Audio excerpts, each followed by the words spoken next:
Hey guys, Jake here. Thank you for joining me for another Traveler's Photos Edit episode.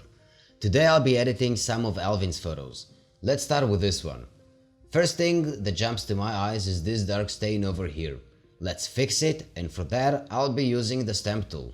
Just don't forget to do the stamping on the new layer, otherwise you destroy the original photo. I forgot to do it on a new layer, so I'll do it all over again, but this time on a brand new layer, all for the stamping. Now that the stamping is done, choose the blend mode that fits the photo. That looks much better. Now I want to remove this loner over here with the content aware tool and fix what's left of him again with the stamp tool. This red umbrella hurts my eyes, so it's gonna go next. Done and fixed. Now let's change the deadly desert background to a much friendlier beach. For that I'll be using the pen tool to make a selection and insert the original photo into that selection, add some adjustment layers and add some color to it. I already like it better that way. Now let's connect the lake and sea with a nice river to further break the desert vibe. This river looks nice, place it roughly where it looks realistic, remove some of the edges and match the colors.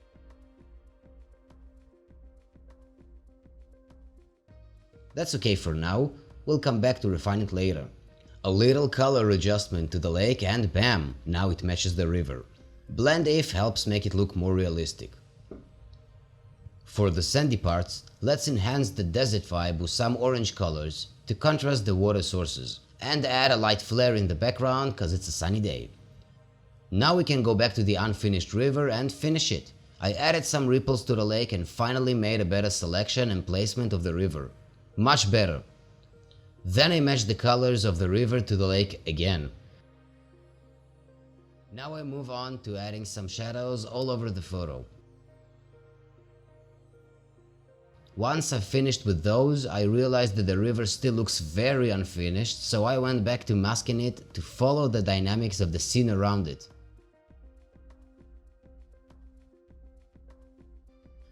After playing with the shadows and the edges, the river finally looked good. I added mist to the part where the river connects to the lake to represent the speed differences of the water flow, and it helps with the transition between the two. After adding more shadows and highlights, the only thing left to do is adding camera raw filters. This is the original photo and here is the end result. I like how it turned out. Next photo is this nice looking greenish lake.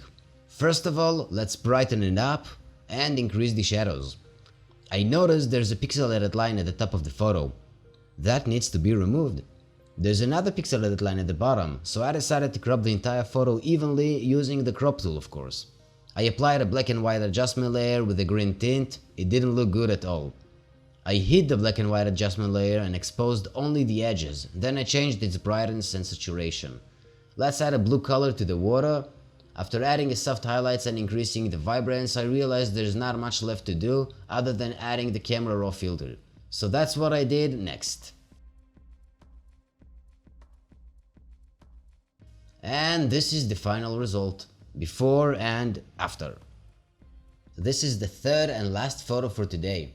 The moment I saw this photo, I immediately thought that this one is too perfect for any heavy edits. My first thought was playing with the black and white adjustment layer, but it really sucked and I didn't like how it turned out, so it didn't make the cut. I played with the colors and vibrance for a few minutes and then it's all camera raw filter.